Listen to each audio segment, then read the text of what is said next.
Join us up with us. Hi, everybody. How's it going? My name is Gary Ruska. This is Brett And I'm Wild. Brett had his sorry, we weren't here last week. Brett had his anniversary. Brett, how did that go? Fantastic. Had a good weekend. Did you guys do anything special? We went out to eat a couple times. One of the nicer places here in Lafayette, and we went to a movie too. One of our favorite things to do. Oh, did you see Doom? No, we saw Venom. The new Oh, Venom. okay. Awesome. Well, We have you guys. HBO Max. We have HBO Max. Dude, it's not the same. It is not the same. I promise. Well, also, it's like a 3.5 hour. Yeah, so... I went and saw that last week, and I didn't know it was 3.5 hours. It hit hour 2. I kind of was like looking at my clock, my watch. You're like, where's the intermission? I need to go to the bathroom. Yeah, it's a good movie, guys, but it is long, so just be prepared. But I just want to let you guys know that we are not doctors, scientists, or psychologists. We're just two swim coaches with a combined of 20 years of coaching experience. Whether that be high school, college, club, or summer league, we're just here to help you guys get the best information that you guys can use later down the road in your own swimming careers, and help you guys get some good knowledge and advice that you can use in your own careers and futures in the swimming world. So, Brett, it's good to be here again. Let's go ahead and dive in. What questions do we have? Okay, so our first one. Hey guys, I'm a swim mom of 3, all different ages and groups. I struggle to go back and forth for meet sessions because we can't afford hotels. But I'm starting to think spending hours in a car isn't good either. At the end of the day, it's worth it for the kids. But do you have any tips to make this all flow better? All right, Brett, why don't you take this one? Okay, so for those of you that don't know, I teach economics. And so one of the big things for me is how much, now that gas is more expensive, how much are you actually spending on gas? So if you go to a 3-day long meet, you go Friday, Saturday, and Sunday. Let's just say you have to fill up your car at least twice, if not 3 times. If you're going 3 days to like a meet that's 2 hours away, you're probably going to have to fill up your car 3 or 4 times if it's 2 hours away. So we did math before this. So if you have a 16-gallon tank and gas is $3.30, that's on the cheap side around me at least. That's still $52 a tank. So if you're filling it up 3 times, that's $150 rather than probably a hotel room. Like if you get it on one day, let's say you do Saturday night to Sunday. That's one day. It's probably $120, somewhere in there. Plus then probably a tank of gas would be my guess. So you're probably spending about the same amount, but you're in the area where you don't have to worry about like getting up super early. You don't have to get up at 2 a.m. or anything like that. So, I mean, I would think about it in a money way. I don't think it's good for a kid driving like 3 hours a day. Definitely not good for their swimming. No, it's definitely not good for their swimming. Plus, then if you think about it, like at least one of those kids got up at 2 a.m. or 3 or 4 or whatever it was, drove all the way there, sat for 4 hours, and then had to swim. And then on the way home, like they were either awake or asleep. And then the other kids, they had to wake up super early and then swim and then sit for 4 hours. And so that's really tough for kids, I feel like. So I know Gary has like maybe another solution to this, but I would just think of it as how much am I driving how much strain am I putting on my car and myself? Because not only like are you putting strain on your car and your kids, but you're putting strain on yourself too, because you have to potentially go to work the next week. Like nobody wants to get up at 3 in the morning, drive 3 hours, and then have to go to work that next week. So that's kind of where I was thinking about it. Yeah, I mean, and I agree. Like you have to look at it logistically, and it's not always black and white. But if you do like do the numbers, do calculate it all. Sometimes it equals out to being a better deal and a better option to just do the hotel. And I think what Brett and I are kind of trying to get at is this: the hotel is probably your best option. There's a couple of reasons, and like Brett said, it comes down to kind of just like taking care of the kids so they can have the best performance, but also taking care of you so you're not getting up at 4 a.m. And I'll tell you, I'll be the first to tell you that I was one of those people where my dad was just like, no, we're driving everywhere. And it was awful. Like it wasn't comfortable. I don't want to say it hurt my performances, but like when you wake up at 4 a.m., especially in the winter time, you're waking up at 3:30 because you have to undig your car out of the snow, and then you're sitting in your car and you're cold and you're wet, and then you got to drive 2 hours to an hour and a half to this meet, and it's just miserable. There's nothing enjoyable about it. And so the way I was thinking about it is just that meets are supposed to be a fun part of the swimming, right? It's supposed for the kids. Meets are supposed to be the reward for all the hard work you put in. So you want it to be the most enjoyable part of it as you can. And oftentimes, if they're away meets like travel meets, those are really fun. The kids love travel meets, and so those are almost kind of made for you to kind of stay in the area, be local, take that weekend to just kind of be present in the meet environment because kids like travel meets. So it that for that reason alone, sometimes it is just worth getting a hotel room, just kind of like being in the area, being in the environment, just kind of like letting it soak in, letting your kids have a place to go right to that's like maybe 10, 15 minutes away right after their swim. And the other thing Brett and I were talking about is you don't have to go to all three sessions. Like you really don't. Like it's completely okay to just go. Oftentimes in Indiana, it's a lot of time. It's in Florida, it's a little different. It switches, but most places, I think it's the same. Friday sessions are meets or distance events, anyways. So it's okay to just maybe go to a Saturday and Sunday. So maybe drive there Saturday morning, get a hotel for Saturday night, so you have that Sunday to be relaxed and refreshed. I think that's a great idea. You don't have to go to all three sessions, or even two. Just take one and then maybe spend your Friday doing something homework, Sunday catching up with hanging out with friends, whatever. Don't let it like engulf your life. You don't have to. You have options. You don't. It doesn't have to be one or the other. So there's always options there. So just be smart about that.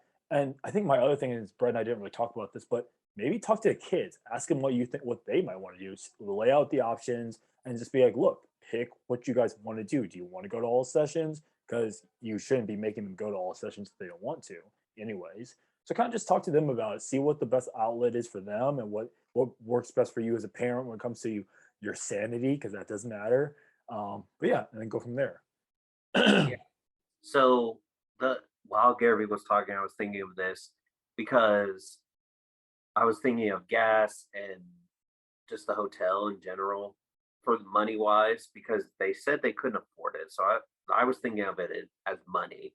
And I think Gary did a good job of like, just go to one session, go to one day, pick a day, say, you know what, we're just going Saturday. You know what, we're just going Sunday because it's still a long way away.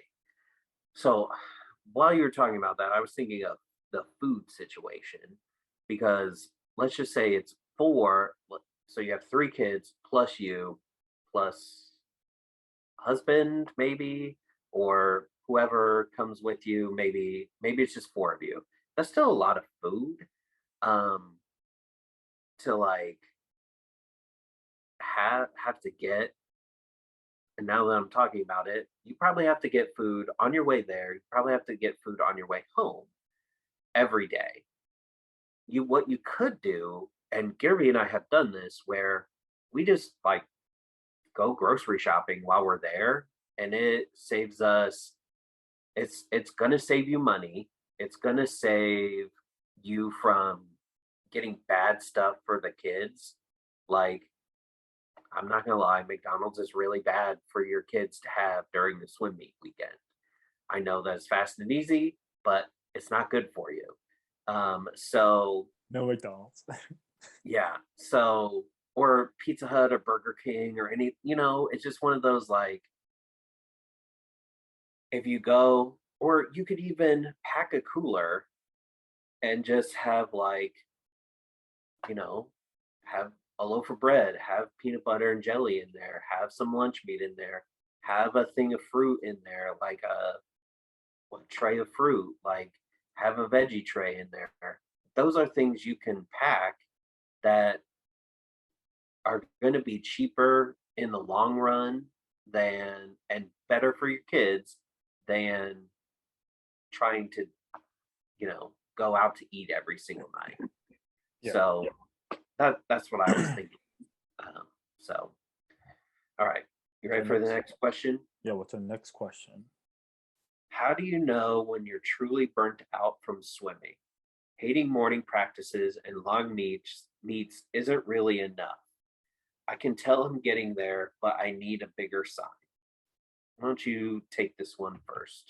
So I think it's smart that this person, you like realize that those little things like getting up for morning practice, getting in a cold pool, that's not a big enough sign to tell if you're hating swimming or you're done or burnt out or anything like that, because that's all a part of swimming, right? Every swimmer right now listening to this is just like, I'm struggling with that right now, so I don't hate it. I'm not burnt out. So I think that's important to realize.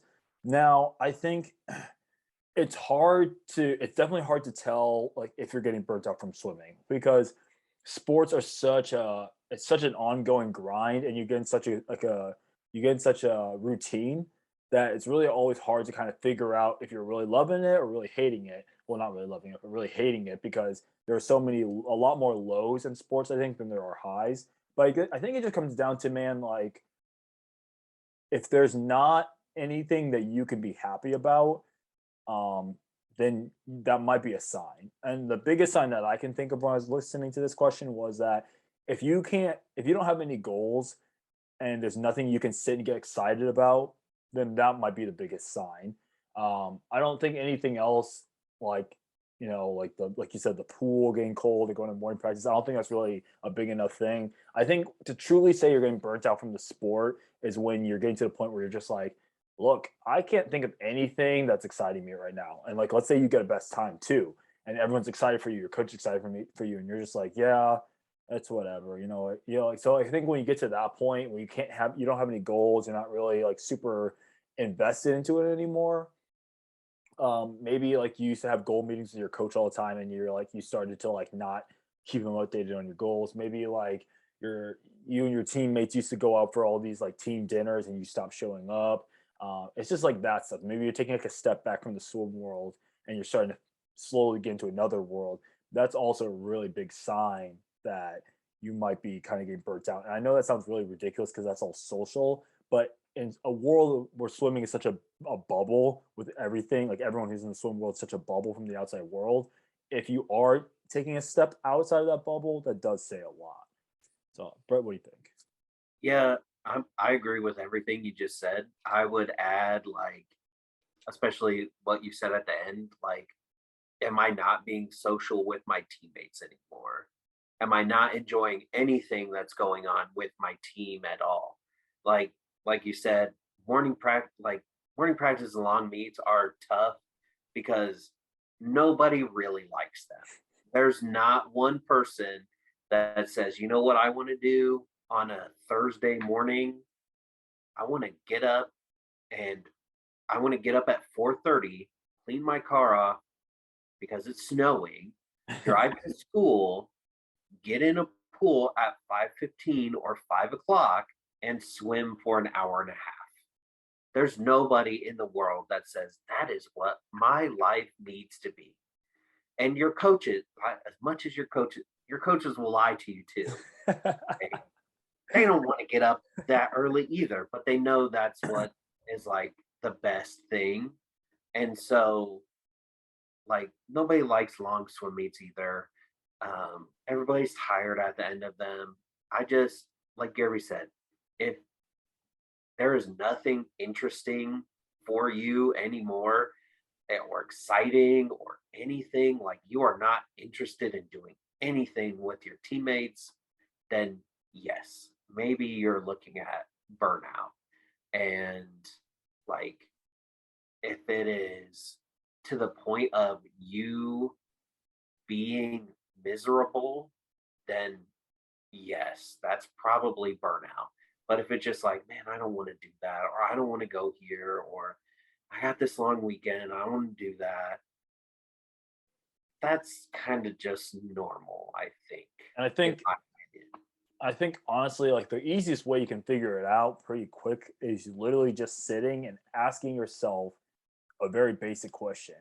If I stop tomorrow, stopped everything, stop going to practice, stop associating with my team and everything like that, maybe left the group chat, all that stuff. If I stop tomorrow, a week from tomorrow, would I start to miss it? And if the answer is even a little bit yes, then you're probably not burnt out. You probably need a change. You probably need something in your routine that needs to be altered, but I wouldn't say you're burnt out. Yeah, I you're gonna notice a theme with all these questions about change, and I think that's a big one too. Yeah. Okay, am I You know the burnt out? title. Know the title of this episode. Is that so? Back to the burnt out thing. It's one of those like, am I not liking things because I'm getting beat all of a sudden? Am I not liking it because I'm not dropping time? Am I not liking things because of something else? Like, and I think it just goes back to like what you said. Is it interesting? Is it exciting? And then can I change something? Because if you can change something, that's the biggest thing. Because my guess is once you change that thing, you'll start liking swimming a little bit. Yep, absolutely. Okay, let's move on to the next question. I suck at swimming and I know it. My God. parents know it, my coaches know it, and my Jesus. teammates know it. I've never won a race and my times are so bad. I want to stop swimming, but I keep being told that my time is coming. What does that even mean? Should I stop or wait for this time? Oh, Brett, I'll let you start that one off. Okay, so we talked about this before, and I think we're talking about different variables that could be in this. Are we talking about like a senior in high school? Are we talking about a freshman in high school? Are we talking about a 12-year-old? Are we talking about a 10-year-old? Ugh, that would be bad if you think you're so bad right now you gotta quit at 10. Um, but I think age is a big thing Yeah. that that plays into this. And I think, what is your definition of like what's like I suck? Because we have both Gary and I have coached some really elite swimmers, and we've coached some mid-level swimmer, and we've coached all over. Gary's coached college, high school, club, we've coached all over the spectrum. And your definition of like what success is could be very different from what we're thinking right now. So here's the best example of this. You guys all know Cody Miller. Hopefully, you're watching this. Probably should know who that is. And we were watching his vlog one day, and he brought this swimmer up, and he was talking about how not good he was. And then he rattled off some time, and Gary and I looked at each other, and we just started laughing because the time he rattled off would have been like fourth or fifth at the Indiana State meet. And so we were just like, we were baffled at how he could say that person wasn't good. So I guess those are the things that are kind of variables in this. I would say the biggest thing is, even if you are not good, if you enjoy swimming and you enjoy being on the team and you enjoy being a part of whatever. And I will tell you, me as a coach, there are always spaces and roles to play on a team. There's never just like, oh, that kid over there, we don't know what to do with him. He's just terrible. Okay. Um, One of the guys that I had on my swim team when I coached high school, he was not very good. Okay. In general, he joined as a sophomore. He um, liked to goof around. He joined because he wanted to be part of a team, thought swimming was interesting. So he joined. He wasn't exactly the best, most talented swimmer in the world, but he played a certain role on the swim team. He knew when to work. He knew when it was time to have fun. He included everybody. And when it was time to show up and swim, he swam his butt off. He did the best he could. Um, and so his role was to make everyone else have a good time too. That was his biggest role. And he, became, I always called him like the heart of our team, because he could help people relax, but he could also hype them up. But he could also play the role of, hey, I know we need to work, and if I'm working, everybody else will work. So, like, even if you are not the best swimmer, you can still play a role in on your team. The other thing is, if you're not even in high school yet, your time will come.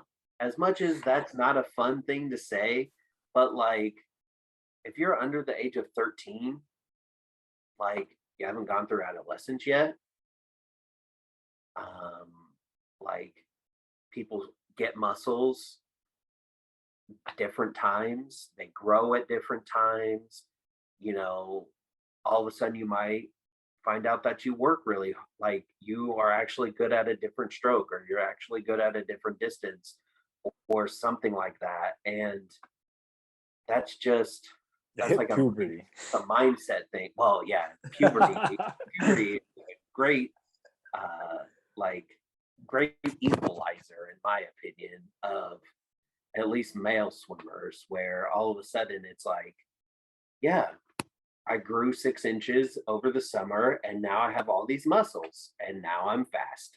And so, like, if you're talking like that, then, you know, just keep putting effort in. Put your best effort in. Because if you're not putting in your best effort, then you can't really say, oh, I'm not good enough. Well, how do you know? You haven't even been trying. So, Yeah, so I think uh, it's like I think that's pretty much spot on. Like if you're putting in max effort, then your time will come eventually. Like I mean, this is a sport, a rewarding sport. Like you get what you put in. Like hard work always pays off.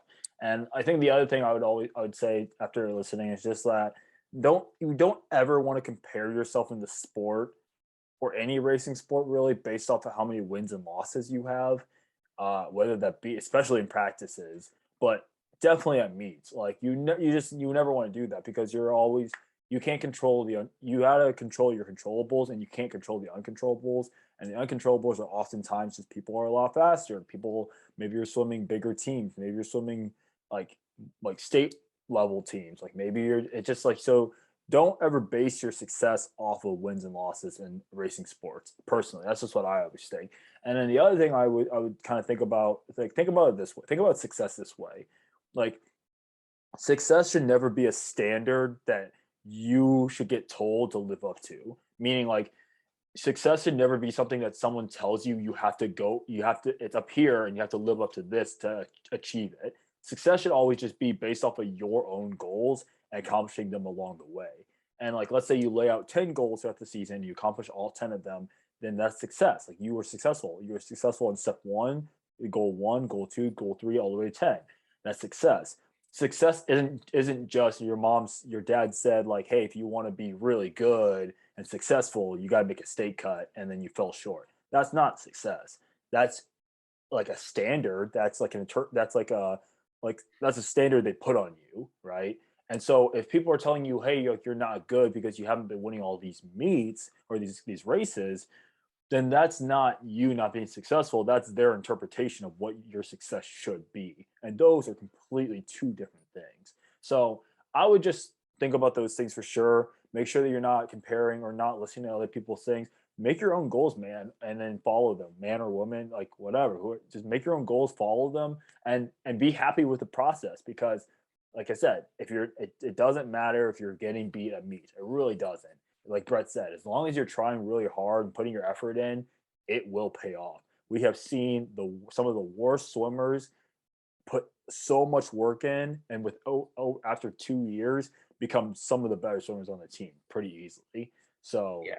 it'll happen. Just keep doing you, keep working hard, don't give up. Good things will happen. Yeah. What's the next question we got? All right. Last one. I used to be the best swimmer on the team as a kid. I was the only one to have state cuts. Over the years, our team has grown and we've gotten new coaches. So now we have a really fast team with countless kids having state cuts. The only problem is that I haven't gotten mine since I was 12. I'm a sophomore in high school now. I still beat up on girls in practice, but I can't go on any faster in meets. I can't go any faster in meets. Help me understand. And also, is it bad to feel resentment that they are having all this success and I'm not? Why don't you go first, Gary?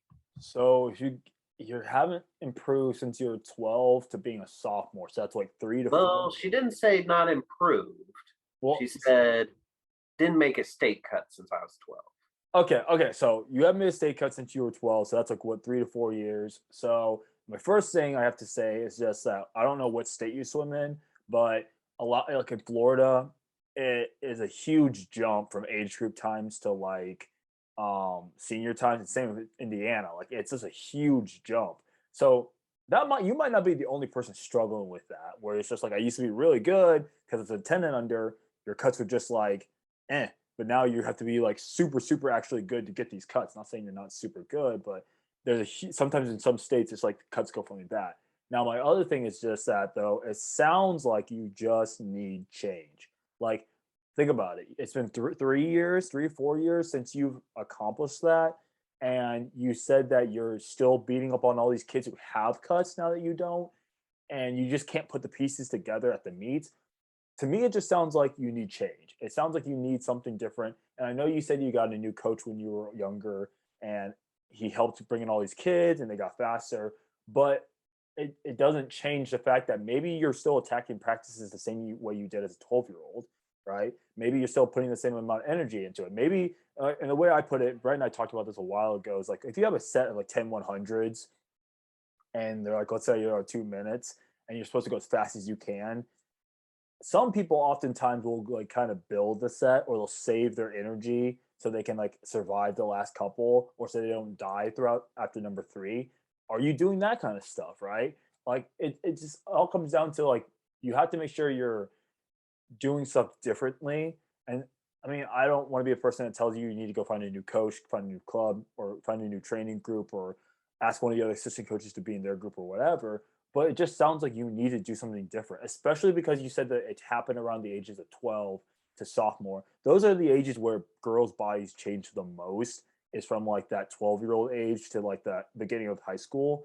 Early high school is when it kind of stops. But like that's what I'm kind of getting. It's just that your bodies change and you need change in your swimming to like coexist with that change in your body. And then the other thing I think Brett and I were talking about was just like if these girls are truly beating you up if you're beating up with these girls in practice, but they're turning around and beating you up at meets, then what are you doing before meets to help you perform at a high level?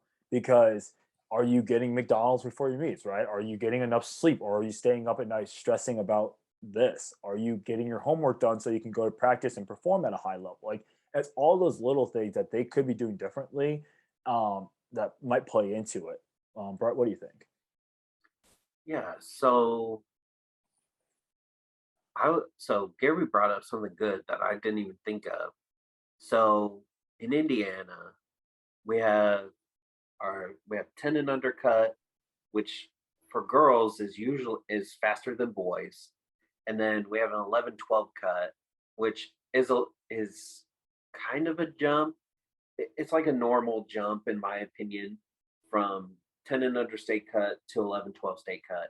And then the 13-14 for both boys and girls is like this huge cut.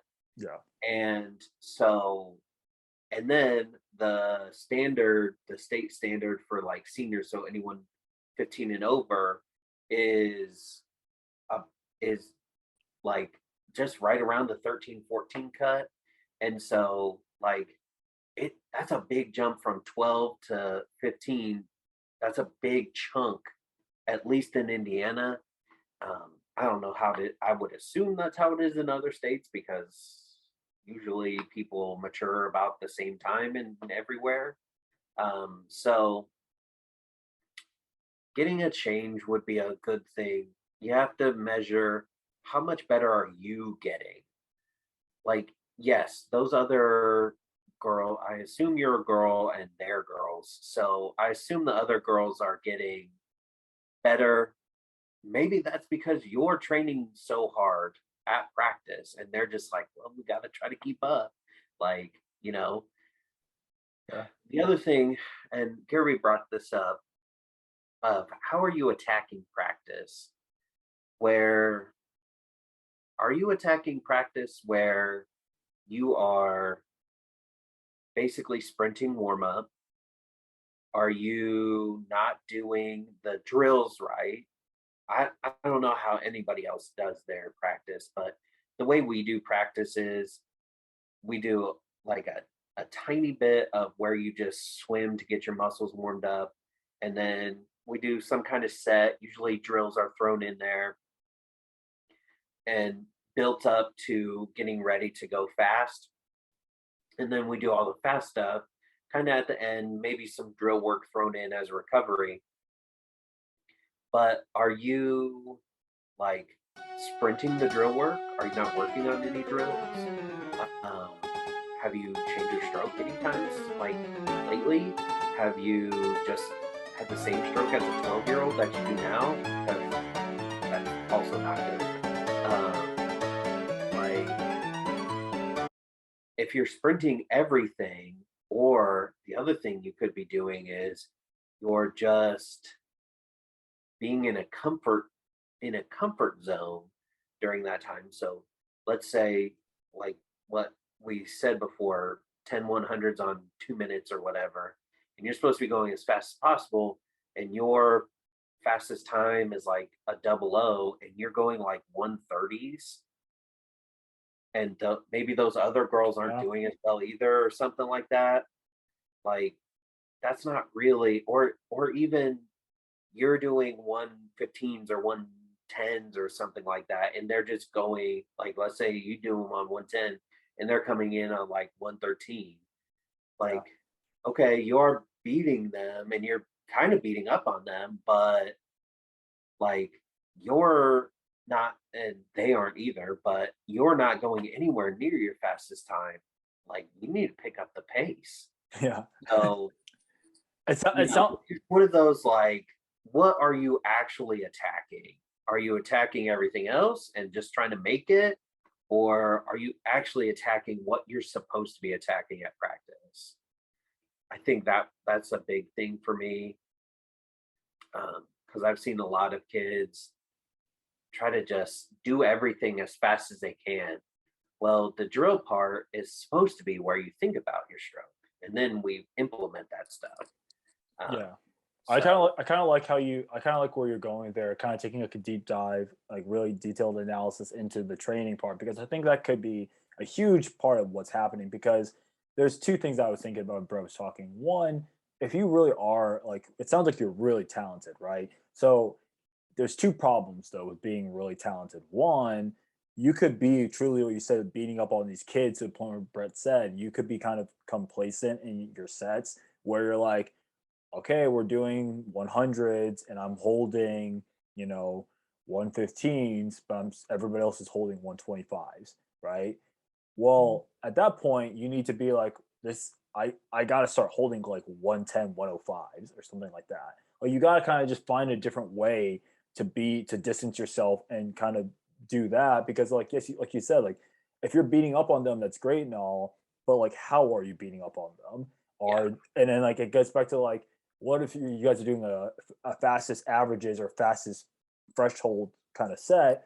Okay, what if they're taking all of like they're going all out, like they're doing the set right, like they're doing their first five as fast as they possibly can, and then they're dying the rest of them like they're supposed to. But what if you're saving your energy and going like maybe 85%, and then after they die after the first four, you're still beating them because you only went 85% of all of them.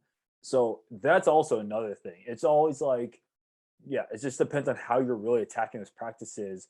And I think the biggest thing, my final thing is with all of this, it's just that I don't think I don't think basing your, I don't think you should think too heavily into how you're beating up on them in practice. I really don't think you should think too heavily on that right now because I think all that's doing really is more bothering you than it is like helping you. If that makes sense. I think you should kind of just let that go because there are going to be days they beat you. There's going to be days you beat them, and that's just how training goes. So I don't think you should put too much emphasis on that. Now, I do want to jump real fast before I hand it back over to Brett and talk about the last part you said. I don't think it's I think it's more it is I think it is jealousy, right? And that's okay. I think it is okay to be jealous that your teammates are doing really well. I Where I would warn you to be careful is where you do let it get to resentment though, because if you start resenting your teammates, it starts showing like you start projecting it without subconsciously, and you start finding yourself kind of being maybe rude to them, maybe standoffish.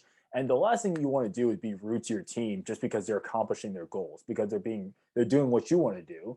And you should be super supportive and happy for them. You shouldn't be upset and angry at them because they're doing what you want to do. Jealous and very frustrated, yes, absolutely. I completely get it. That's completely normal human nature and feeling. But definitely be very careful about letting it get towards resentment. And if it does get towards resentment, that's when you really need to kind of sit down with your coach and just kind of like talk to him about it. But don't get upset with mad at your teammates because they're accomplishing their goals. Like definitely you should be happy for them. Yeah, but what do you really think? Yeah. So let's talk about that real fast. I think what you said is correct. I don't, we need to make sure we're not throwing it right at resentment and being like, because resentment feels like you almost are in the I hate them Yeah. because they're doing better. I would say, what is it? What does that feeling do for you? So, are you letting it eat at you? Are you helping? Like, are you making it so that you are getting better? Like, are you training harder at practice? Are you lifting heavier weights? Are you doing something else so that you can beat them? Um, I also hesitate on trying to compare, like we said before, in another question, like, let's not compare ourselves to. I know it's super difficult. Believe me. I know as a swimmer and a coach, it's very, very difficult to not compare yourself to somebody else. But you really can't because they're something's happening with them that's 100% different than what's happening with you. Unless they're your twin, it's 100% different. And so that's kind of what I think about that is so when I was first starting in high school swimming, we had a lot of like, oh, this person's swimming in that. It's like I don't care. I really don't care what they do. Like I don't if you win, great. If you don't, I want you to go out, try your hardest and get a good time. I don't it's not a huge deal if you beat that person or not, like in my opinion. So that's one thing. I was thinking about um, like what we talked about before with change, where maybe it's time to change something. It doesn't necessarily have to be your coach. It doesn't necessarily have to be uh, your training group. Although I would say if you went to a different training group, like if you had distance swimmers and sprinters or in mid distance, and you're in the mid distance group, maybe ask if you could go with the sprinters or the distance group, um, and see how that goes, or change an event or change something. Yeah. The other thing that I would say is sometimes people that do the best at practice need a longer taper because they are so tired all the time. So let's throw out everything we said before of, if are you not trying hard? Are you not doing, like, let's say you attack practice the correct way, you do everything that you're asked, you sprint every single time, you do everything that you're supposed to be doing, and you're still maybe not necessarily beating other people.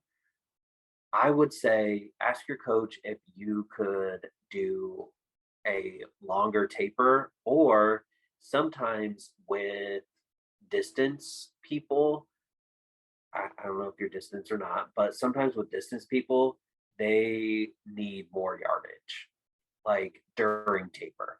So if you have like some kind of 500 swimmer or something like that, I've seen where they have actually practiced in the morning as well and in the afternoon with during their taper for at least the first week, because they need so much yardage to just to taper down, because they're used to this much yardage, where then they're immediately dropping to this much yardage, and it that doesn't help your body very well in my experience. So could be that you need more yardage during taper. It could be that you need a longer taper. If maybe you do a week, maybe you say, hey, could I do a week and a half of taper? Could I do 2 weeks of taper? Or can I still practice in the morning for a little bit while everybody else is on taper? So, yeah, that's kind of my opinion about that. Just don't compare yourself, because that Yeah. will just crush everything in your brain. Um, and make sure you're thinking about what you're eating, thinking about you know what you're thinking before meets, because I've seen a lot of people, especially girls, for some reason, they don't eat during the day. Yeah.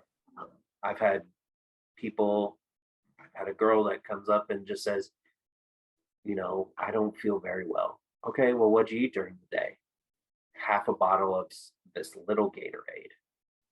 Okay, well, no wonder you don't feel well, because there's nothing in your stomach right now. So, like, that's a big thing. You're a swimmer, you're gonna burn off everything. Eat, and eat good things. Don't go to McDonald's like we said before. But yeah, that's what I think. All right. Well, thank you guys for submitting your questions. Don't forget to subscribe to our YouTube and follow us on Apple Pod, rate us, like us, leave a comment, whatever. That's it for today's episode. Brett, thank you again for joining us today. Yeah, thank you. We had a super long episode for missing out because you guys had to miss out a week. So Yeah. thank you guys for listening, and we'll see you guys next time.